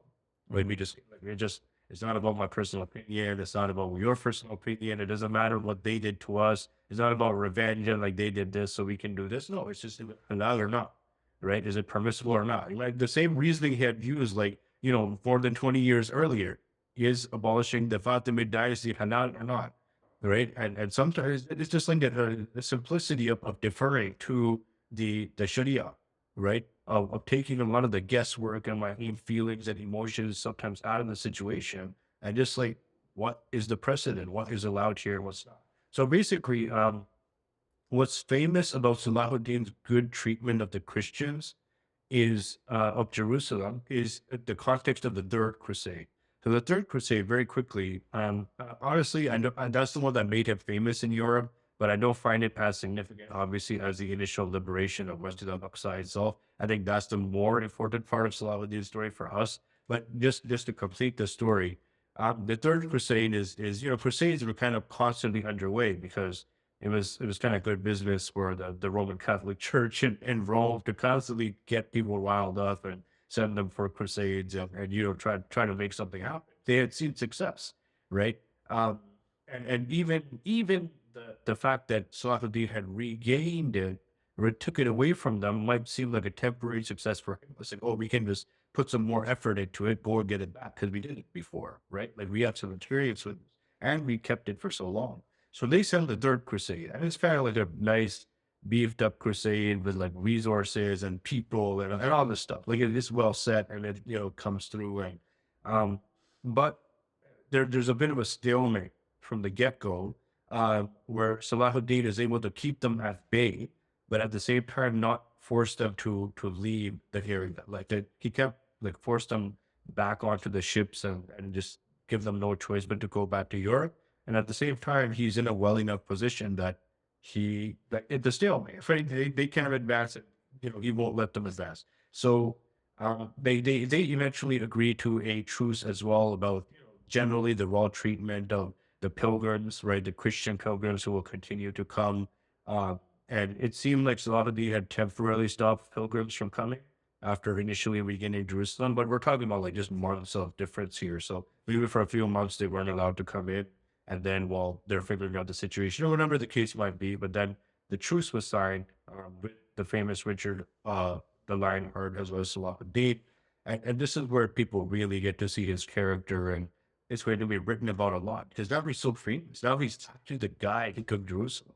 Everybody's paying attention. The Muslims are writing like closer to the end of his life, like the notes are meticulous, like every detail of his life. And the same thing with a Christian. Who is this guy? Like, what one is different about him? They're paying attention. That's why you get so much detail about it. He was like this and he was like that. He said this. And the Third Crusade records are extremely detailed.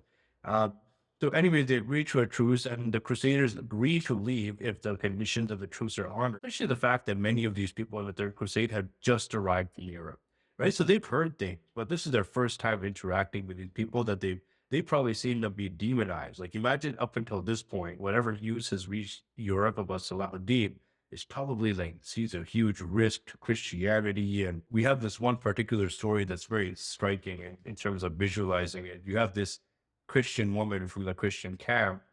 She runs towards Salahuddin. In the context of the camps are close together, they're having negotiations, whatever.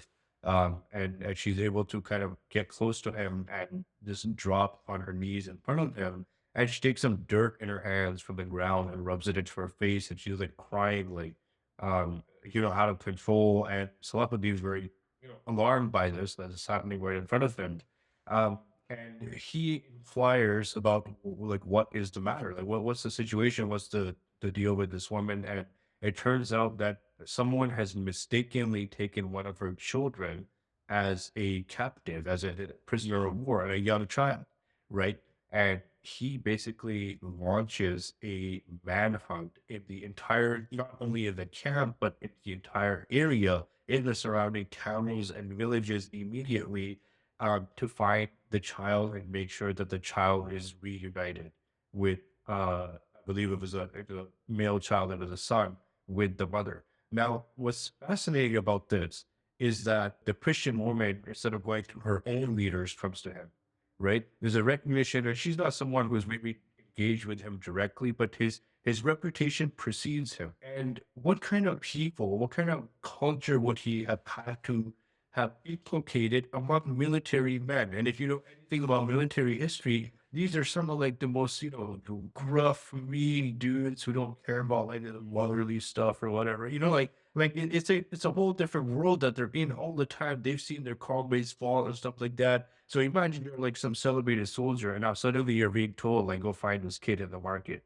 right? And like everybody go on this is like something like it's something from a movie or something. You imagine, right? Okay, all the soldiers. Okay, yeah, everyone's going to go find this kid. So they make that effort and they find the kid and they bring in the person who had mistakenly taken the kid, right? And they question the person and the person acknowledges the mistake and the child is reunited with like the mother. But the story actually doesn't end there because there's one more piece, which is that Salahuddin, when he saw the child or the mother like hugging each other, like he's crying, he's bawling in public.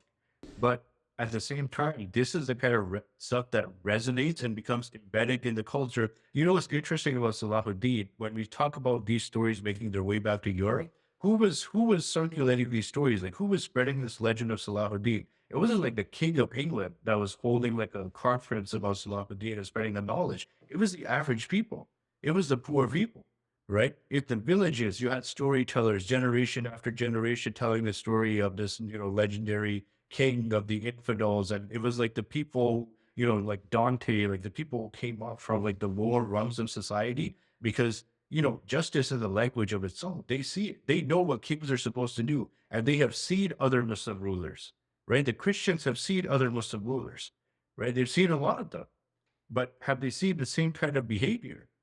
That's the critical point here, right? That the fact that the person who defeated us is so soft-hearted, is so mild-mannered, right? He's so like this is a priority for him. And again, Salahuddin might have been seen as someone who was like better than like the average Muslim ruler and better than the average Christian ruler. Like this guy is truly something unique. Maybe he transcends religion, right? Which is why they would never ascribe that to his Muslimness. And this is a thing to think about because they had seen other Muslim rulers. And I wonder how much of a role that played in them saying, oh no, he's not a good person. He's not mild-mannered and generous and so kind and all these things because he's Muslim. Because other Muslims, right? It's something about him specifically, right? That's a very sad thing to think about, that they couldn't say the same about every Muslim that they ever met in terms of their character, right? And so I think that definitely contributed to his image of, he became the definition of chivalry, like a legend, like a folk legend of what a person is supposed to be like in terms of their leadership, in terms of generosity, the way he would treat people. He made a very simple dial. I'll give you a quick tidbit. There's research on at the Battle of Hattin. Some researchers went in our time, and you know how like the army, they bring their vessels full of food. And in the course of battle, the vessels get broken and, somebody clears up and things happen, but small fragments remain here and there in the ground, right? So they dug up those like archaeologically and they actually scraped the food remains off of them and tried to reconstruct what kind of food did the two armies have, what were they consuming. And the Muslims actually had a more well-rounded diet with the carbs, basically with the grains and everything like that, compared to the Crusaders who had a like more heavily like meat-based diet, right? And that reflects also in the fact, so they're eating well. Muslims are eating relatively well, right? With Salahuddin himself, we know from other sources that he kept his meals very simple, but they say like if anybody showed up, like as a guest, right? And particular attention to scholars as well as noble people from the Christians, like the meals, like the meals this guy would give you, you would not even imagine like where all of this food was coming from and what kind of effort, but not for himself, right? Not for himself. If you saw him eating himself, he's having a very, very like relatively simple meal. So he's treating you again. Who does this remind you of? The Prophet Sallallahu Alaihi Wasallam, right? The Muslims after the Battle of Badr, it's like the prisoners were saying that, wait, they're eating worse food than what they're feeding us, and we're the prisoners, right? Where else do you see this in history? And everybody knows this. We know what human nature is like. We know what like toxic and corrupt and unjust leadership is like. We know what human beings all too quickly will default to. So when you see an actual exception, it's like something crazy, right? How humble is this individual? How committed is this individual? Like, regardless of the religious differences, I think we can all recognize a truly humble human being who is just committed to a cause. And that's something admirable, even if he is my enemy. Right. And I think that's what a lot of the Christian were seeing in Salahuddin, that he is a generous, he is embodying all the values that our leaders preach to us, that we read about in our Bible, that you're supposed to be like, generous and kind and merciful and lenient and that's to like, other people who are just around you, let alone your enemies, let alone the person who's doing this is, we would say he's like a follower of Satan, right? Like that's the kind of ideas that circulated in Europe about Muslims, like they're devil worshippers and this and that, right? But what is like, it's completely, changing the perception of what a Muslim might be through like stories like this and small examples like this. Uh, and by the way, I think the important thing to keep in mind is that there's not too many specific stories we know about Salahuddin that we would associate with chivalry. And in Europe, the stories just continue to grow. So it's like, let's say, in the time of Salahuddin, you have like these 3 incidents that are being circulated that he did this and this and this. The next century, you have like 30. The century after that, you have like 70. Like it is like the number of stories just grow with time because there's an audience for that. So now people are just making up stuff. They actually said the popular narrative was that he is such a good person, there's no way that he is fully Muslim. So what they said was his grandmother might have been a French woman. Salahuddin's grandmother, then this was the information that was circulating in Europe, that his grandmother was a French woman. She was captured by a Muslim, right, in the context of the Crusades, and then the Muslim, had relations with her, and she was enslaved to him, and that's how you get to the progeny, which is Salahuddin. Like he's such a noble person. How come he has no European blood? How does that even make sense? And how can a non-European be such a good person, right? And then even that story wasn't exciting enough after a while. So then the official story came that it wasn't the grandmother; it was his mom who was the French woman. Right, so says so. Now all of them, they picked the French too to be the noble. Yeah, I mean, back in the day, even the Crusaders, they called them the Franks. Like it was all kind of mixed up. Now, like the French today might I don't know. I mean, might be worse. I was gonna say, but that's a joke. No offense. But I'm just saying that it's and then the other thing is like now you're like naming, you got like generations of Christian families in Europe named Saladin, which is like just a Latin. It's not like they deliberately, but they pronounced it the best way they could, and they wrote it like that. We can't expect them to Salahuddin. Like it's fair to say they use Saladin, and there you have generations of families where they're committed. Like the last name of every son in the family is Saladin, and you can look through their family tree, Saladin. Christian families in Italy have no relation to the Middle East or something like that. Just inspired by this individual, and all kinds of stories. The point I'm making is, as we go on, stories about him increase, about his chivalry. Well, there was many Muslim rulers Yeah. that had relations with the Christians that were good rulers, including Umar ibn Khattab and so on. What made him stick to them so much more? What made him stand out to them? I think one factor that we would keep in mind is that the fact that they actually went back to Europe. So in the case of Umar radiallahu anhu, for example, first of all, it wasn't much of a prolonged conflict. Like Umar radiallahu anhu came when Jerusalem was already under Muslim control, and he officially came to take the keys of it, right? So he wasn't like the face of the conflict that they were regularly interacting with and going in between camps and sending messages. You had like Abu Ubaidah, the Jabbar, Salih bin Walid radiallahu anhu, and others were like more at the forefront. I think that's one thing. The other thing was that So, yeah. do you have any other stories of his relationships with Christians that stands out? Any other chivalrous stories? It's not so much a story, but the fact that he really facilitated an exit for the Christians who wanted to leave. So through Jerusalem now, like once the truce has been signed, it becomes very apparent that now it's going to be under Muslim rule, right? And it's going to stay under Muslim rule, like as we know, is for like over 700 years after that, until World War I, continuously under Muslim rule actually.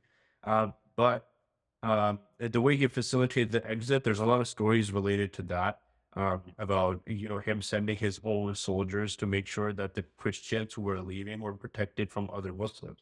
Now imagine you're just a Muslim who is waiting for a chance at revenge or something, because you've heard stories about how just a couple of generations earlier your family was massacred in the city of Jerusalem by these people, like carrying those grudges and those vengeances. Or maybe even something more recent, maybe like your brother was killed by like some crusader, he was a prisoner of the crusaders and he was killed by them. Like all these kind of things are very realistic scenarios. And Salahuddin is putting his own army to work to protect the Christians who are leaving from being harassed or attacked by the Muslims in any way.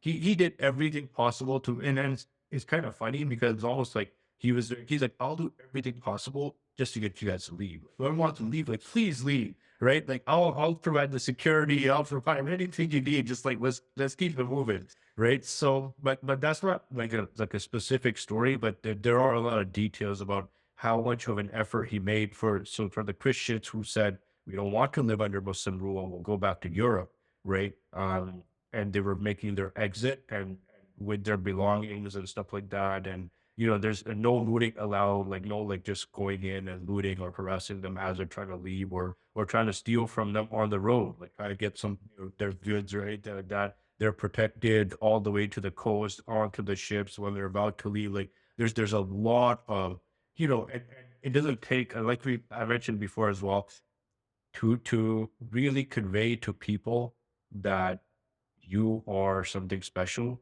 You actually don't have to do like something with like Superman style, like some super crazy epic thing, right? It's actually sometimes the simplest things that are the most impressive, that resonate with human nature, because we all know the feelings like jealousy and revenge, and we've all at whatever level at our whole lives, and this has always been the case in human history. It's all the same feelings, and we all know that we're all human, and like 99.9% of the people, when they have the opportunity to get back at you, to at least humiliate you or put you down and do something like that, like there's a good chance that they'll take that opportunity, right? But what's different? Well, this one individual that just doesn't seem very concerned with any of this, right? He doesn't seem very concerned. By the way, it's important to note that he had the same kind of leniency and everything with the Muslims as well. Remember, we said he almost seems like he was anti-war. Oddly enough, when you read through his biography in detail, it's almost like he literally did everything possible to avoid conflict, and until conflict was the only resort, there was nothing left, and then he would go to war. Right? But diplomacy, constantly, we're like sending people gifts, like people, like he didn't say, there's no record of him saying a word against people in Mosul who called him with a dog who barked at at his master. Right? It's just like it seems very like almost like otherworldly, like not even concerned like what they said about me or what, like he was so secure. Like the word we use in our times is an interesting one, insecurity.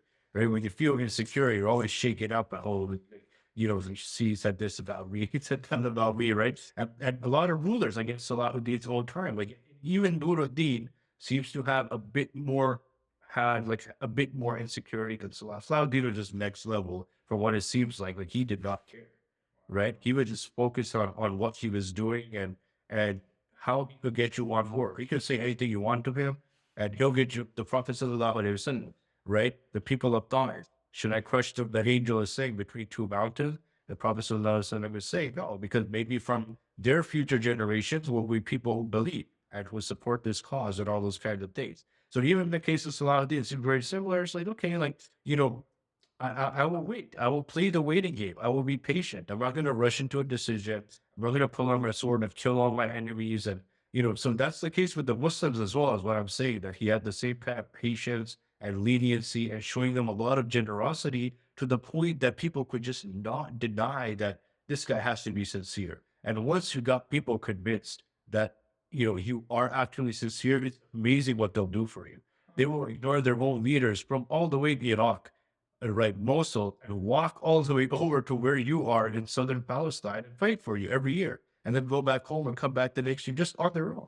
They're not being paid for it. They're not getting anything out of it, right? So it's really, really, really like, inspiring, and it's not incidental that he's become this legendary, famous figure. He, even in the case of the Prophet Sallallahu Alaihi Wasallam, you mentioned that, he lives rent free in the heads of Western civilization. Like the number of commentaries and things that have been said about the Prophet Sallallahu Alaihi Wasallam in Euro-Christian civilization is absolutely incredible. And second to him from history is Salahuddin, right? second only to the Prophet sallallahu alaihi wasallam. But because they dealt so directly with Salahuddin in the way that they didn't deal directly with the Prophet sallallahu alaihi wasallam, he's even more complicated for them to figure out, because there's less things that they can imagine, because their own sources recorded at the moment that this guy was amazing. You can't change the story after that, because so many different people over there, they all said the same thing. This guy was incredible character, strength of character. With the Prophet sallallahu alaihi wasallam, you can play around, because you can go, oh, like, you can do a lot of things because you didn't interact directly. It was an eyewitness or whatever. So I think the point is clear. So So how did he pass away? so And when did he pass away after conquering Jerusalem? so Salahuddin passed away about 7 years after the liberation of Jerusalem. So in the 1190s, 1194, he passes away. It's kind of not less than 100 years after the first crusade even began. So the entire story played out of the conquest and then gaining it back and all that within less than a century. Um, and it's actually very interesting. So we mentioned that he had illness, right? And he continued to live with illness, and he would have boils and all kinds of things. And people were surprised by that as well. Like his personal patience despite his illness. When you have boils on your body, if you've ever kind of imagined it, I don't think it's a prominent medical situation anymore in our times, but he would actually say, people would be like, how can you ride a horse? Right? And he would say, like, I'm actually positive mindset. He would say that I'm actually more comfortable on a horse, right? And it's like I'm reading that thing. I don't agree that's true. You have boils on your body, like a horse, and you're bouncing around, and you're saying you're more comfortable, but maybe it's just a reflection of his positive mindset, and maybe he had grown up on horses, and it's kind of like, could be a lot of things. But anyways, he had these multiple illnesses, and his one dream after doing all of this, and the Third Crusade was done, and now his children were growing up as well, right? And his children were becoming young adults and trying to find their own place within their father's empire, this huge empire. But he had to build it from scratch, right? And now he got these kids lined up or they've grown up with, like, what's known as the golden cage in Islamic history, of rulers who grow up within a golden cage, right? They're not, they live in luxury. They're also not allowed to fly and explore the world, and they're only let out when it's time for them to come into power. And at that point, because they've never been outside the cage before, you let them out, but they fly right back into the cage. They're not engaging with the world. They're not achieving anything, because the only world they know is the cage. It's this amazing kind of analogy that has applied throughout Islamic history. But anyways, he becomes so his one dream, Salahuddin's one dream after liberating Jerusalem and the Third Crusade had all wrapped up, was to do Hajj.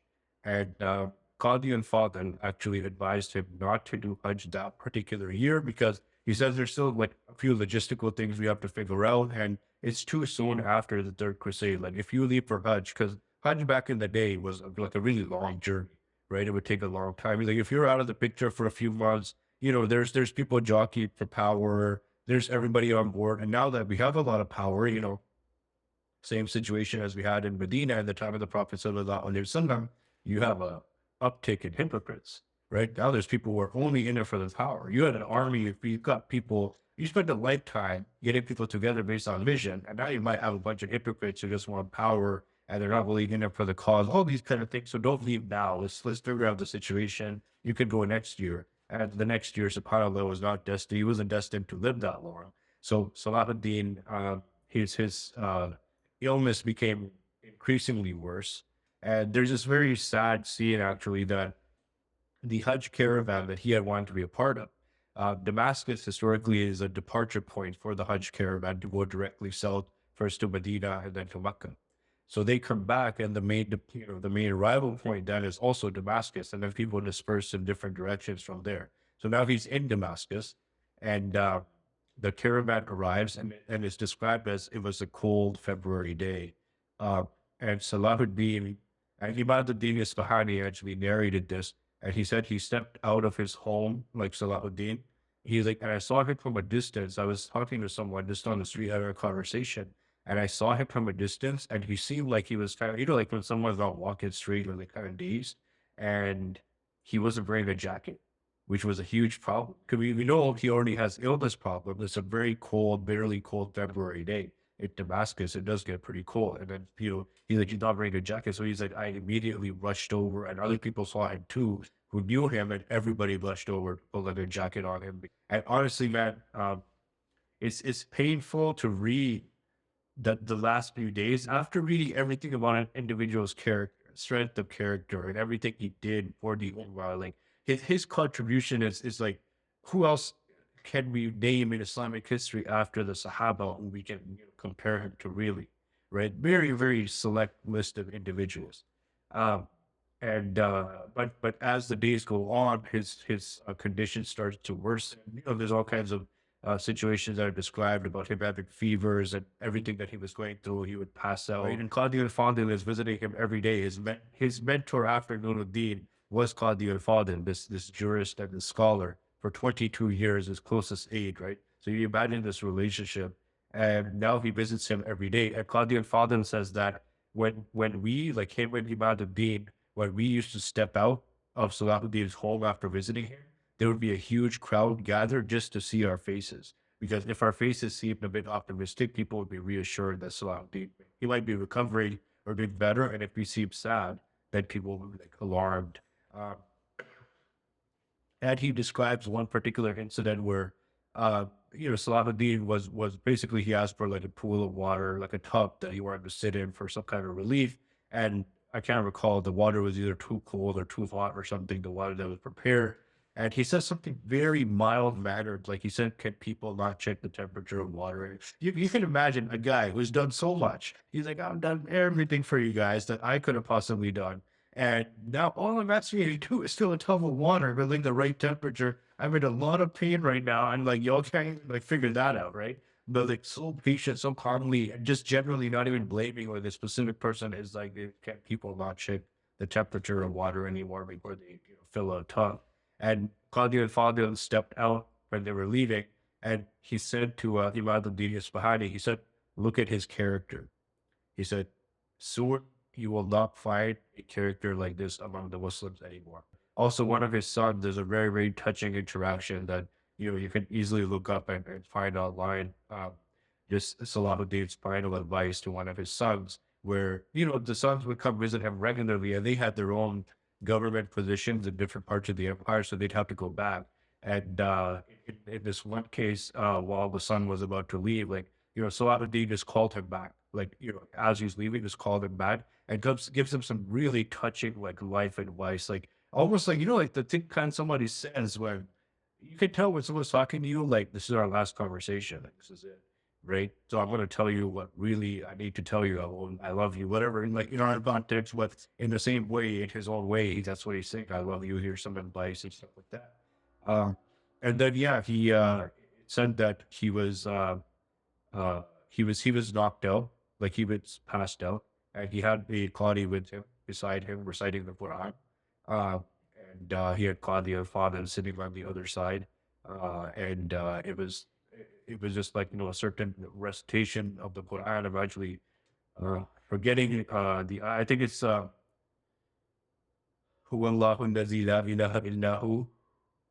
No, it's not that. It's one of the ayat, and I apologize for forgetting it, but we are like 4 hours into recording a podcast in my defense. But anyways, it's about, basically like let me just, so look it up. There's a particular ayah, I'll tell that to the audience, that was recited, and it said that Salahuddin they had thought he had passed out at least, or maybe he had passed out, but suddenly a smile appeared on his face, and he said, it is true. And those are his last recorded words. He said, it is true, and then and then sort of he passed away. And Qadi al-Fadil, the scene is, it's very touching. Like he steps outside of the room, and then the idea is for the close family to gather around, the person has passed away. So like the women and the culture, like they start to cry, and that sound of women crying when it's heard outside is kind of like the indication that the individual has actually passed away. And there's a lot of really touching scenes about how he had given away all his wealth, and he actually, for his shroud, he borrowed money from Qadi al-Fadl, who was also not a very rich person, right? But Qadi al-Fadl had more money than ruler of Yemen and Egypt and, the Hijaz and Palestine and So Syria. what was the touching scene that happened?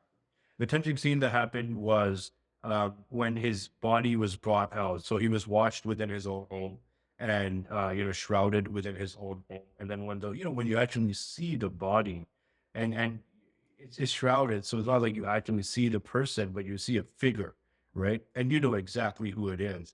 And I think a reality just hits you when you go to like a funeral or in any context when you see something like that, that it's really that person, but that's really their shape, but they're gone, right? So that is the touching scene that when people saw uh, him being brought out, like just the crying in the streets, like out loud, like people were just like started, wailing. Basically, is the description that is given, and it's just not given in a lot of detail about what else happened. His janazah happened, and it just went through like. So what was the advice he gave his son? How he actually told us. Yeah, so the advice it's very the reason I didn't tell you is because it's delivered so poetically, mashallah, that I don't want to do injustice to it.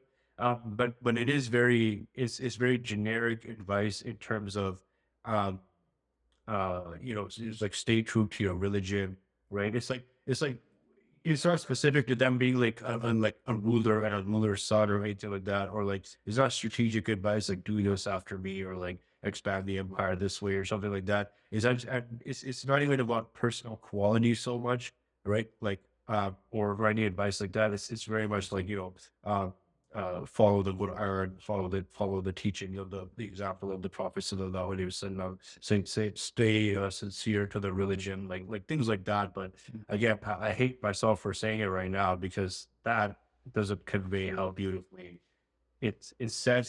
Yeah, English translation's so beautiful, and then whoever can read the Arabic should probably the original Arabic because I can imagine that's even more beautiful as far. But yeah, so he was buried. He was in his 50s. He had lived like a particularly like very, very long life. And I think an interesting comment is made by Abdurrahman Azam, who we mentioned at the beginning, who was an important sort of person who's compiled the story of Salahuddin.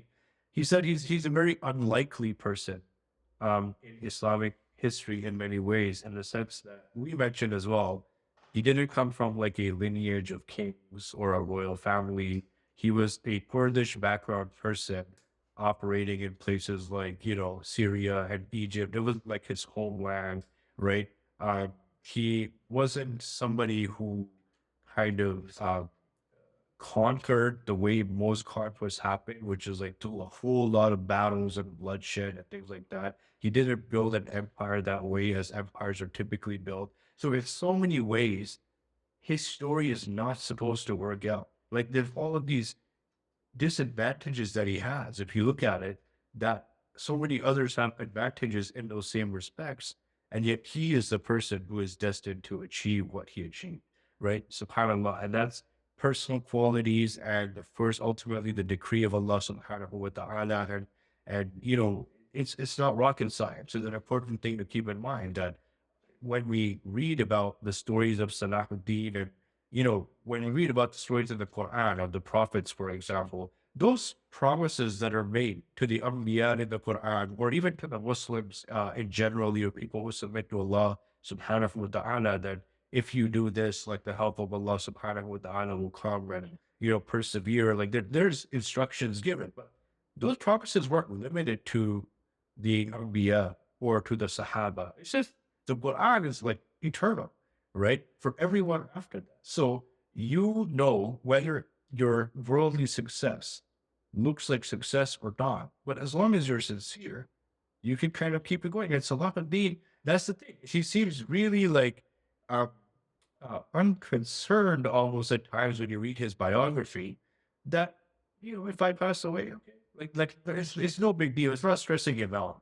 It's not stressing him out at any point. And you need that mindset to be able to be as patient as he was. We talked so much about how patient he was, right? How patient he was. And if you're constantly stressing, or if he was constantly stressing about, the next move, like I better do it soon, or it's never going to happen, or, like like if it's all up to me. But when you leave it all up to Allah, when you know that and you hope that you might be a part of Allah's plan, then you continue to do the work diligently and beautifully, but the stress is gone because ultimately it's all up to Allah.